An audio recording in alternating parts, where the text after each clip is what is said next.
सोचो, एक दिन तुम पे ऐसी बात का इल्जाम लगाया जाए जो तुमने कभी किया ही नहीं। तुम्हारी लाइफ, तुम्हारा करियर, तुम्हारा परिवार, सब कुछ एक पल में खत्म। और तभी तुम्हें रियलाइज होता है कि इंसाफ के नाम पर तुम्हारे पास और कोई रास्ता नहीं बचा। क्योंकि ये जो दुनिया है, ये सिर्फ एक ही तरफा कहानी सुनना चाहती है। ये सिर्फ किसी एक आदमी की कहानी नहीं है। आज का जो टॉपिक है वो एक सच्चाई के बारे में है जो शायद अक्सर सुना ही नहीं जाती। जेंडर न्यूट्रल लॉस ये सिर्फ मर्दों के लिए नहीं है, सबके लिए जरूरी है। बेंगलुरु में काम करने वाले 34 साल के अतुल सुभाष की कहानी ने पूरे देश को एक हिलाकर रख दिया है। ये एक ऐसी घटना है जो इंसानियत और कानून दोनों पर सवाल उठाती है। इस वीडियो में हम अतुल की कहानी को जानेंगे और उससे हम सीखेंगे कि जेंडर न्यूट्रल लॉस की हमें जरूरत क्यों है। अतुल सुभाष जो बिहार का रहने वाला था, बेंगलुरु में एक एआई इंजीनियर के रूप में काम कर रहा था। 2019 में उसकी मुलाकात निकिता सिंघानिया से एक मैट्रिमोनियल वेबसाइट थ्रू हुई थी और दोनों ने शादी कर ली। 2020 तक उसके एक बेटा भी था। अतुल ने अपने फाइनल नोट में लिखा था कि उसकी वाइफ उनसे अनरीजनेबल डिमांड कर रही थी, जैसे हर ओकेजन पे 6 साड़ी और एक गोल्ड सेट। कुछ सालों में अतुल ने अपने इन लॉस के बिजनेस के लिए 20 लाख से ज्यादा रुपए दे दिए थे, पर डिमांड खत्म होने की वजह और बढ़ गई थी। 2021 में जब अतुल ने और पैसे देने के लिए मना किया तो उसकी वाइफ ने घर छोड़कर अपने 1.5 साल के बच्चे को लेकर चली गई। जब अतुल ने डाइवोर्स फाइल किया तब उसकी वाइफ ने उसके खिलाफ 9 और केसेस दाखिल कर दिए और इंक्लूडिंग डाउरी हरासमेंट। ये केसेस जौनपुर में उत्तर प्रदेश में किए गए, जो दोनों के घर से काफी दूर था। इस वजह से अतुल को 50 से ज्यादा हियरिंग अपने घर से ट्रैवल करना पड़ा, जिसकी वजह से उसे मेंटल, इमोशनल और फाइनेंशियल स्ट्रेस और भी बढ़ गया।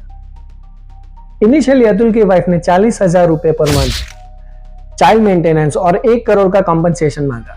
जब अतुल ने 40,000 देने की बात थी तो वो मान ली और 1 करोड़ कॉम्पनसेशन की डिमांड 3 करोड़ में बढ़ गई।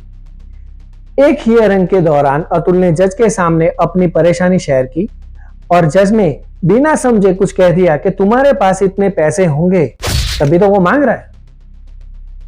इनसेंसिटिव कमेंट्स अतुल के रिपोर्ट में किया गया कि एक कोर्ट हियरिंग के दौरान उसकी वाइफ और सास ने उसका मजाक बनाया। उन्होंने कहा, अगर इतना ही प्रॉब्लम है तो सुसाइड क्यों नहीं कर लेते। एक और मौके पर उसकी सास ने कमेंट किया, अरे तुम अभी भी जिंदा हो, कैसे, हमें लगा कि तुम तो मर गए हो। अतुल ने रिप्लाई दिया, अगर मैं मर गया तो तुम्हारी पार्टी कैसे चलेगी। उसकी सास ने जवाब दिया, वो तो फिर भी चलेगी, तुम्हारे मरने के बाद तुम्हारी प्रॉपर्टी तुम्हारी बीवी के नाम ही तो हो जाएगी। अतुल ने अपने सुसाइड नोट में अपना दर्द लिखा, खासकर अपने 4 साल के बेटे के लिए। उसने रिग्रेट किया कि वो अपने बेटे के साथ अब और नहीं रह पाएगा और ये होप किया कि उसकी सैक्रिफाइस सोसाइटी के लिए एक वेकअप कॉल बनाएगी। अतुल की मौत ने सोशल मीडिया पर लोगों में गुस्सा और डिबेट को जन्म दिया। लोगों ने क्वेश्चन किया कि लीगल सिस्टम ने कैसे उसे फेल कर दिया और कैसे लॉज जो इंसानों की प्रोटेक्शन के लिए बनाए गए थे उसका इतना गलत इस्तेमाल हो सकता है।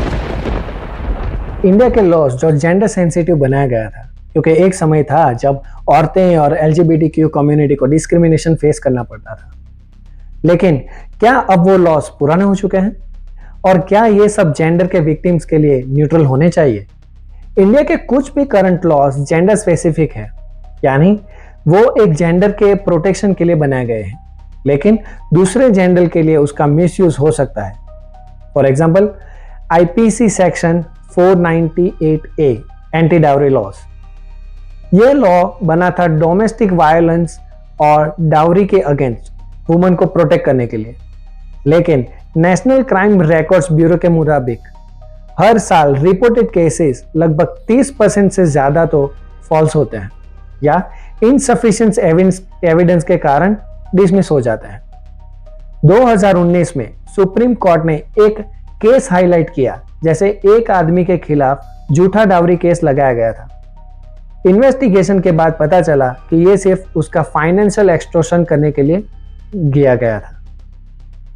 Posh act, prevention of sexual harassment at work place. यह लॉ सिर्फ औरतों को प्रोटेक्ट करता है। अगर एक आदमी वर्कप्लेस हैरेसमेंट फेस करता है तो उसके लिए कंप्लेन करने के लिए कोई डायरेक्ट चैनल है ही नहीं। 2019 में बेंगलोर के एक टेक कंपनीज के एम्प्लॉयर ने यह इश्यू उठाया था। उन्होंने बताया कि एक फीमेल कॉलीग उसे ब्लैकमेल कर रही थी, पर उसकी कंप्लेन किसी ने एक्सेप्ट ही नहीं की। झूठे केसेस का सबसे बड़ा इंपैक्ट ये होता है कि असली विक्टिम्स को इंसाफ कर मिलना बहुत मुश्किल हो जाता है, और एक फॉल्स एक्यूजेशन एक इंसान की सिर्फ पर्सनल लाइफ नहीं बल्कि प्रोफेशनल और मेंटल हेल्थ को भी बर्बाद कर सकता है।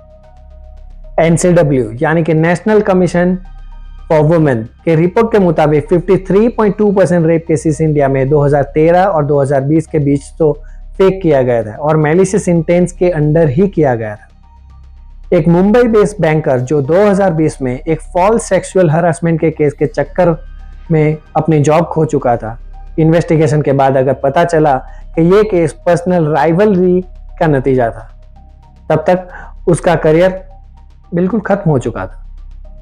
जेंडर न्यूट्रल लॉस का मतलब है इंसान सिर्फ जेंडर के बेसिस पर नहीं बल्कि हर इंसान के एक्सपीरियंस के बेसिस पर हो। ऐसे कुछ फ्लॉज हैं जो जेंडर स्पेसिफिक लॉज में है। Domestic violence act, posh act और रेप रिलेटेड लॉस मैन और LGBTQ के केसेस में कंसिडर ही नहीं किए जाते।